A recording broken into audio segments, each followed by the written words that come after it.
yung mga California girls po, napakatangkad po nila. Gusto ko pong makipagkompetensya sa kanila. Ayun. Gusto ko rin maging exotic dancer na katulad po nila. Ayun. So, wala po akong ginawa, kundi talagang nag-search po ako ng pinakamatangkad na shoes. So, God bless kung sino po yung mga gumawa po. At least tumangkad po ako kahit sa shoes lang. So, ibig sabihin ba niyan, if you are not performing, ganyan din ang ano mo, ang Sa bahay naman, hindi ka naman ganyan. Sa bahay po, ang sinelas ko po, 4 inches po. Pati sa bahay. Opo. Sometimes po, pag lumalabas po ako, let's say, kung pinapakain ko po yung aso, biglang may mga tumatawid po sa kalye, si Mystica. Tapos pag nakita po, naka-flat shoes ako, ay, ang liit pala niya. Ayoko po yun. So, you have to to keep up with that image, Opo, no? opo. Kahit pala sa bahay. Kaya nga po, pag wala na po akong sinelas, saka po ako natatapilok po. Kasi sanay ka ng ganyan. Hindi ka nasanay ng Opo. ng flat ang iyong mga suot. Opo, lalo talaga natatapilok. Ngayon, ang tanong ko ganito, ang mga mami, tayong mga mami, pag nasa bahay tayo, nagluluto tayo, naglilis, naka-duster tayo, di ba? Sarap yun naka-duster ka, medyo kupas-kupas pa, di ba? Ikaw ba'y nakakatikim na magsuot ng duster sa bahay? Nakakatikim po ng duster, kaya lang po, yung talagang hanggang dito po. Micromini din, pati duster mo? Binibili po kasi ng nanay ko, talagang hanggang dito po, di po ba? Yung magaling ganyan sa, nga, mga duster. sa Divisoria, Yan, o sa kaya Central Market, Opo. mga ganito, tutuban. So, ngayon po, ang gagawin ko po, Nay, pwede po paiksin mo naman. Paano naman nakita akong gano'n? Hinihalatang lola na ako. Micromini din, pati ang mo, ang mga duster mo, po, micromini din. Okay. Yung mga Weird. anak ba, do you find your parents weird o nasanayan nyo na lang? Yes. Queenie. Daddy, Queenie. ang papa ko naman, nagpapajama rin yan Nagsushorts. Yeah, Ano but do pa you ba find him weird? Weird? No. He's not weird. No. What about you, Stanley? Weird ba mama mo? Hindi naman. Hanali, weird ba si... Nabigyan siya ng pera Weird your papa? Medyo. Medyo. Medyo. Yan pagka yung... Siya pa yung umaamin na na weird yung papa niya. Oo. Pero si Stanley at si Queenie, despite the appearances of their parents, normal daw si Mystica. Oo At naman. ordinaryo si Pepe Smith. Oo. Magpapatuloy po tayo pagkatapos ng ilang paalala. Pakibaba ang kilay ko. It's my life, it's now or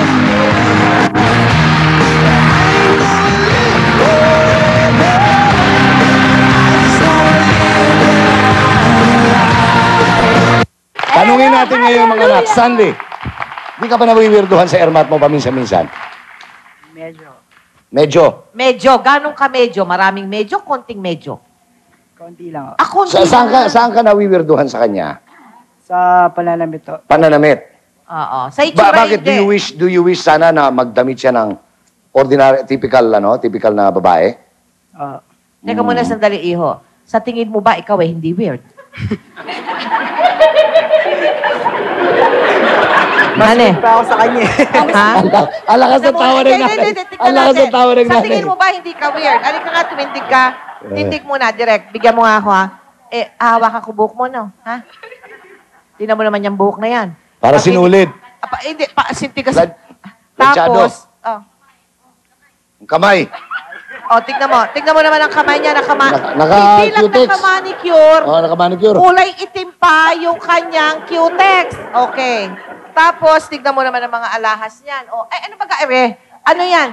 Sige, pakita mo. Ano ba yan? Sinong umalik sa'yo dyan? Si Dracula. Ano ba yan? Side view, ayun. Ano nga yan? Tato. Tato. Ang hikaw, hindi nahusto sa isa. Ha? Dalawang hikaw, nilagyan pa ng kadena. Sa palagay mo, hindi ka weird? Sit down, iho. Tingin mo, Ordinaryo lang Yan, tingin mo hindi sa'yo. weird. Hindi siguro, no? Hindi makasagot Ang rubber shoes, kulay dilaw. Sus, Panginoon. Hindi, yung mga rubber shoes ngayon, yung mga kabataan, iba-iba na talagang kulay. May pula. Okay pa yun, pero yung iba, Stanley, stricta, masyadong mapagbigay, spoiled ka, paano? Medyo masyadong mapagbigay. Masyadong mapagbigay. Hindi siya disiplinarya. Sobra po. Sobra. Oo. Mystica, lalaki ang anak mo no? Opo.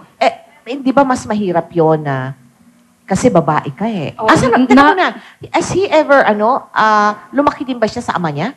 Was there ever a Never time pong that- lumaki siya sa ama niya. Nagkita lang po sila once po, nung dumating na po ako dito sa Pilipinas. That was 3 years ago po. Oo. Pero pinili po niya na ako na lang daw po ang maging nanay at saka tatay. Oo. Dahil parang nga daw pong stranger din po yung feeling niya doon dahil hindi naman po lumaki sa kanyang tatay. So, sa lola po siya lumaki. Lola. Sa lola. Opo. Mother mo. O, yung mother ko po. Oo, mother mo ang nagpalaki sa kanya. Opo. So, ka-start ko lang pong binuild up yung Yung relasyon mother ninyo. and son relationship namin. Ayun. And speaking of yung sinasabi po niya na mapagbigay po ako, marunong naman po siyang sumukli eh. Binigyan po ako agad ng apo. Sinukli. Di yata May si interest Mystica pa. ay apo na? Oo. Serious Ay, apo po na. ito. Ay, lola na? Kaya nga hindi sana mommy you're groovy pero dapat lola you're groovy eh. Oo nga. So, meron na po ulit magmamana sa aking kawirduhan.